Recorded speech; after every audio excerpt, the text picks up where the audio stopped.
সাদা হয়ে গেছে।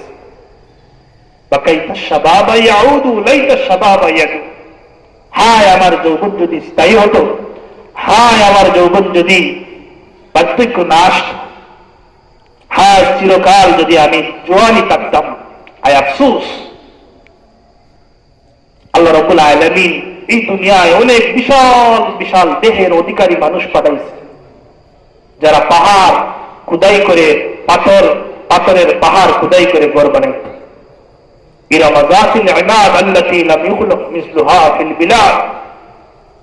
তারা নিজেকে অহংকারী করে বলতো, হামসে বড় কোন, আমার চেয়ে বড় আর কেউ আছে?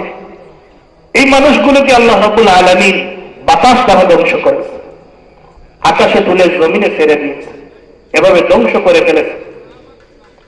আপনার এই যৌবন কাল, আপনার এই জোয়ানি চিরকাল থাকবে না, সময়ের ব্যবধানে পার্থক্য চলে আসে। এজন্য নবীজি সাল্লাল্লাহু আলাইহি সাল্লাম বলেন যে তোমার যৌবন কালকে গনিমত মনে করো, বার্ধক্য আসা